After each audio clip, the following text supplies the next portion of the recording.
শুভ সকাল আমার প্রিয় বন্ধুরা, শ্রদ্ধা ফ্যামিলি ব্লগে তোমাদের স্বাগত। প্রত্যেক দিনের মতো আজকেও আয়া পড়লাম আমি বিউটি। তো তোমরা কেমন আছো? আশা করি যে যেখান থেকেই দেখো না কেন আমার ব্লগটা ভালোই আছো। তোমরা আশীর্বাদে, তোমরা ভালোবাসায় আমরাও ভালো আছি গো। তো আমার ব্লগটা দেখো, স্কিপ না করে সেরা, আশা করি ভালো লাগবো। আর একটু লাইক, শেয়ার, কমেন্ট, সাবস্ক্রাইব করে সেরা পাশে থাকো। তো রান্নাঘরটার মধ্যে যেহেতু বেশিরভাগই সময়টা কাটান লাগে, দেখো কি মাটি উঠে রাখি দূরে, আর ভালো লাগে না। মানে প্রত্যেক দিন ঘুম থেকে উঠে সে রান্না করে যাইলই দেখি এদিক দিয়ে ওই দিক দিয়ে সেরোই মাটি উঠে রাখে, এই অবস্থা। তা আমার পেছন দিয়ে সেরও কিন্তু মাটিটি উঠে রাখছিল। আর রান্নাটা বসায় দিলাম, যেহেতু রান্নাটা করতে হইবে। আর এই যে কাঁঠালটি দেখতেছো, ওইটি হয়েছে আমরা বাড়ির কাছে একটা জেঠিমা দিছিল আর কি রান্না করার লেগে। আগে তো আমরা নিজেরই কাঁঠাল গাছ আসিল, কাঁঠাল আসিল, এখন তো তেমন নাই। তো আর কাঁঠাল ওখানে কিনা সেরই তো খাইতে লাগে আর কি। কিনা বলতে কিনছি না এখন পর্যন্ত, আমার বাবার বাড়ির থেকে বা আশেপাশে যারা আছে তারাও দেয়। তো এদিকে দেখো কাঁঠালটা, কাঁচা কাঁঠাল যেহেতু দিছে, কাঁচা কাঁঠাল সবজি করবো আজকে। আর ভাত বসিয়ে দিলাম। আর আমি কিন্তু পাকা কাঁঠাল থেকে কাঁচা কাঁঠালটাই বেশি ভালো লাগে। পাকা কাঁঠাল তেমন একটা ভালো লাগে না, যেটি একটু শক্ত ওইটি ভালো লাগে আর কি। তো এই যে দেখো রান্নাটা, দিকে ভাতের দিকে চালটি দিয়ে আসলে যেহেতু সিদ্ধ চাল, একটু ওইটা দেরি হইব আর কি, তার লেগা এদিকে কাঁঠালটা কাটা লাইতেছি। যেহেতু আমি একা হাতে সব কিছু করতে লাগে, তোমরা জানোই। তো এদিকে কাটা লাইতেছি দেখো। আর একা হাতে বলতে শাশুড়ি মা প্রত্যেক দিন ঠাকুর পূজাটা দেয়, তাই না, যেহেতু প্রত্যেক দিন গীতা পাঠ করে আর কি, তার লেগা তাই না পূজাটা দেয়। আর মাঝে মধ্যে আমি দিই। আর দেখো একটু নতুন স্টাইলে পটল ভাজি করতেছি। আর এদিকে হইলো কাঁঠাল আলু ভাজি করে লাইলাম, মানে সবজির কাটা সেটা। আর এদিকে কিন্তু একটু নতুন স্টাইলে পটলটা ভাজি করতে আসছিলাম। এটার মধ্যে রসুন, পেঁয়াজ, আদা, জিরা সব কিছু বাইটা সেরা তো দিছিলাম আর কি পটলটার মধ্যে। খুবই টেস্টি ছিল, তোমরা খাইয়া দেখো, ভালো লাগবো। আর এদিকে কাঁঠালটাও রান্না করে লাইতেছি। তো কাঁঠালটা রান্না করতে করতে তোমরা লগে মানে শেয়ার করতেছি যে কে কোনখান থেকে আমার ব্লগটা দেখো আর কি। তো আমার মিষ্টি মিষ্টি বন্ধুরার নামটি একটু নিয়ে নেই। তো নয়না খান ব্লগসের থেকে সেরা, ওই বোনটা সব সময় আমার ভিডিওর মধ্যে কমেন্টস করে।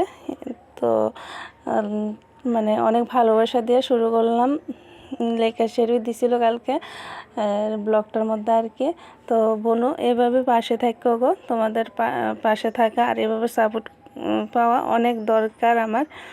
তো এদিকে দেখো রান্নাটা মানে ভাতটা হয়ে গেল। আর এদিকে সবজিটার ভিতরে ঝোলটাও দিয়ে দিলাম, কাঁঠালের সবজি। আমড়াটার মধ্যে রসুন পেঁয়াজ দিয়ে করছি, আর মাঠটা কিন্তু নিরামিষ করছিলাম। তো মানে খুবই ভালো লাগছে লাস্ট কাঁঠাল। তো কাঁঠালের সবজি করে লাইছি। এর মধ্যে কিন্তু তনরের ভাত দিছিলাম, আবার তনর পাপা হয়ে বসে, তো তনর পাপারই ভাতটা দিতেছি। আর দেখো এদিকে কালারটা খুবই সুন্দর আইছে। আমি কিন্তু শুকনো মরিচ দিয়ে শুরু করছি, যেহেতু কাঁচা মরিচটা ঘরে আসছিল না আর কি, তার লেগে। তো ভালোই লাগছিলো। তারপরে তনর পাপা যাওয়ার পর আমি স্নান টান করে আবার তোমাদের সামনে আয়ে পড়লাম।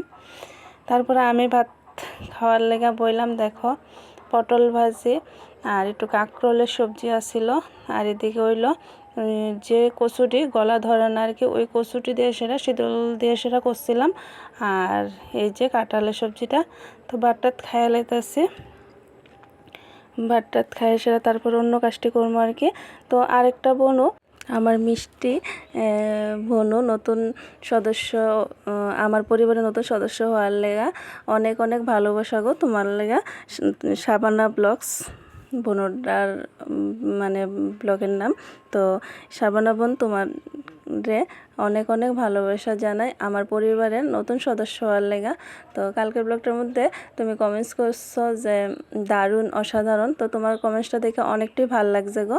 তো এভাবে পাশে থাকো। আর দেখো পরে আমার ঘরের অবস্থাটা কি হইলো। তো দুপুরের পরে একটু গডরেজটা লাড়া দিছিলাম আর কি এই সাইডটার মধ্যে মানুষের যে কাপড় চোপড় দেওয়া যায় সেলাই করানোর লেগে ওইটি রাখি, আর লাইলিং যে আছে এটি রাখি আর কি। তো এটি গুছগাছ করতেছি। তো এর মধ্যে কিন্তু আবার এটা শুক্রিয় আইব, আর তোমরা লগে ঘড়ির কাঁটাটা শেয়ার করে দিলাম। তো তনও কিন্তু স্কুলে, তার লেগে আর কি ইট লাড়া দিলাম, ভালো লাগতেছিল না। আর এদিকে ইটের শুক্রিটিও আইলো। তো সন্ধ্যার সময় একটু টিফিন করে সেরা মানে একটু ক্ষুধা লাগছিল, তো একটু ম্যাগি করছিলাম, ম্যাগি করে খাইয়া লাইছি। আর সবিতা দিদিভাই জানাইছে যে গুড মর্নিং, শুভ সকাল। তো তোমারও গুড মর্নিং, শুভ সকাল জানাই বোনু। দিদিভাই এভাবে পাশে থাকো। তো আর রাত্রের ব্লগ আর শেয়ার করলাম না কোনো কিছু। পরে কিন্তু আমার একটু সেলাই আসলো, সেলাই করছিলাম আর খাওয়া দাওয়া করে তারপরে ঘুমিয়ে গেছি। তো এই পর্যন্ত ব্লগটা, পাশে থেকো, টাটা।